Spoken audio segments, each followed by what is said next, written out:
हमारी गिनती होती है उस दिन हमारे संसद में भी हमारी संख्या अधिक से ज़्यादा होगी। बाबा साहब की हर बात को लाइन को काटते थे। जिस दिन हमारी संख्या बल जो हमारी 52 से 65 तक गई उनके एजेंडे में कभी नहीं रहा है। अब वो न्याय नहीं, न्याय की पूर्ति की जा रही है।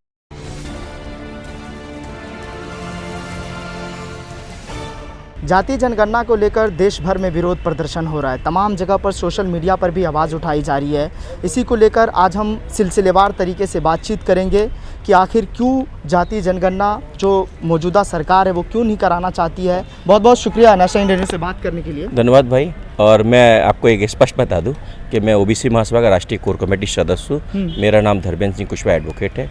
और जैसा कि आप आज का जो देश के अंदर जो माहौल है पिछड़ों की गिनतियों को लेकर वो काफ़ी ज्वलंत मुद्दा है और ये समाज के लिए बहुत ज़रूरत है। जातीय जनगणना को लेकर तमाम जगह पर विरोध प्रदर्शन हो रहा है। सोशल मीडिया पर भी आवाज़ उठाई जा रही है, लेकिन जो मौजूदा सरकार है वो क्यों झिझक रही है जातीय जनगणना? देखिए कारण क्या है, जो 70 साल के हम आज 75 साल की आज़ादी हो गई, हमें आज़ाद हुए, पर देख रहे हैं पूरे देश के अंदर कि पिछड़ों का कोई आज दिनांक तक, जब हम गुलाम भारत था उस टाइम पे हमारी जनगणना कराई गई, तब हमारी 52% आबादी रही। और ये पूरे देश को पता है कि आधे से ज़्यादा आबादी हमारी है और हर दूसरा आदमी ओबीसी है। वो जानते हैं, क्योंकि जिस दिन हमारी संख्या बल जो हमारी 52 से 65 तक गई उस दिन हमारे हक अधिकार सुनिश्चित हो जाएंगे। क्योंकि ये जनगणना सरकार का उनके जो विचार जो आज मोदी सरकार है उनकी विचारधारा में कभी भी ये पिछड़ों के, दलितों के जो विकास के लिए, उन्नति के लिए, हिस्सेदारी के लिए कभी उनके एजेंडे में कभी नहीं रहा है।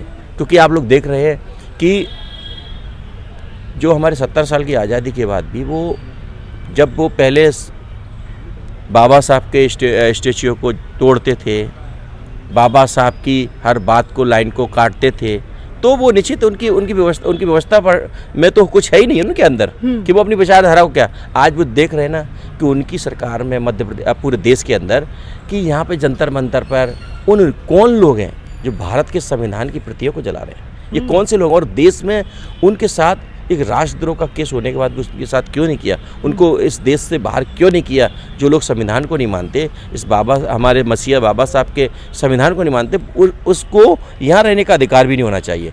क्योंकि जहाँ ये अपनी दुहाई देते हैं कि देश पहले है फिर लोग हैं, तो मैं आपके माध्यम से बताना चाहता हूँ, जो राष्ट्र है, देश है, वो हम लोगों से बना हुआ है।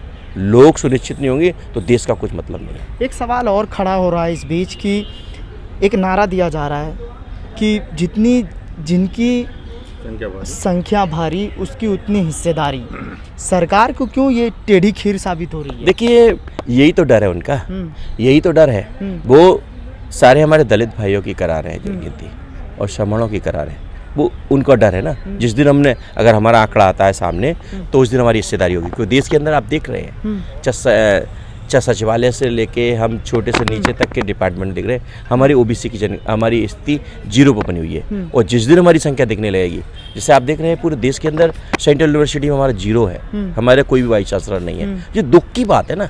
ये जो हमारे पुरखे महात्मा फुले, बाबा साहब, छत्रपति साहू जी महाराज, कोर्ट में भी कॉलेजियम देखने को मिल रहा है, जज भी एक ही परिवार के, एक ही जाति के लोग उसमें होते हैं। नहीं, मैं तो उस पेशे से, मैं तो खुद देख रहा हूँ, मैं न्याय में भी देख रहा हूँ कि कैसे मुंह देखकर न्याय दिया जा रहा है और जात देखकर न्याय किया जा रहा है। अब वो न्याय नहीं, न्याय की पूर्ति की जा रही है। मान लीजिए अगर जातीय जनगणना हो भी जाती है तो समाज में क्या बदलाव होगा, देश हमारा कैसा होगा? देखिए अगर जनगणना होती है तो जो साहब कांसी राम जी का दर्शन था कि जिसकी जितनी संख्या भारी उतनी उसकी हिस्सेदारी, वो सुनिश्चित हम लोग उस पैरदाने पे हम पहुँचेंगे वहाँ पर। और ये समझ लीजिए आज अगर वो जनगणना होती है उससे हमारे जितने भी हमारे वेलफेयर की जो सिस्टम है वो हम पे सब पे हमें मिलेगा। उससे ना हमारा समाज बहुत तरक्की करेगा, विकास होगा। जैसे कि आप देख रहे हैं कि आज स्थिति है ना हमारे बीच में, हमको आज दिनांक तक ना जो हम वंचित रह रहे हैं, हमारे पास ना पिछड़ों पर, ना हमारे पास अच्छे से हॉस्टल है, ना हमारे पास शिक्षा संस्थानों में हमारी हिस्सेदारी बन रही है। आप देख रहे हैं जेएनयू में आज देख लीजिए वहाँ पे जो स्थिति थी पहले के और आज में बहुत अंतर आ गया। बड़ी बड़ी सेंट्रल यूनिवर्सिटियों में हमारे छात्र भी उसमें नहीं जा पा रहे, जो वहाँ अच्छी स्टडी कर सके, वहाँ अपने वहाँ से अच्छे निकल के अच्छे सेक्टर में जा सके। ये उनका षड्यंत्र है, इसी कारण तो वो बचना चाहते हैं, क्योंकि जिस दिन हमारी गिनती होती है उस दिन हमारे संसद में भी हमारी संख्या अधिक से ज़्यादा होगी। चलिए, बहुत शुक्रिया हमसे बात करने के लिए, आपने मुझे महत्वपूर्ण समय दिया। तो ये हमारे साथ एडवोकेट धर्मेंद्र सर थे, जिन्होंने साफ तौर पर सभी सवालों का जवाब बारीकी अंदाज में दिया।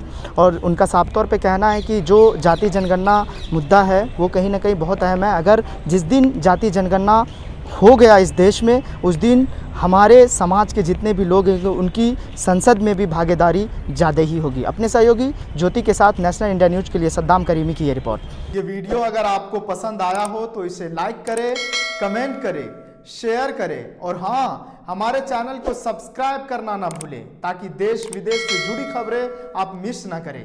क्योंकि कोरोना काल में 2 गज दूरी, मास्क है जरूरी। नमस्कार।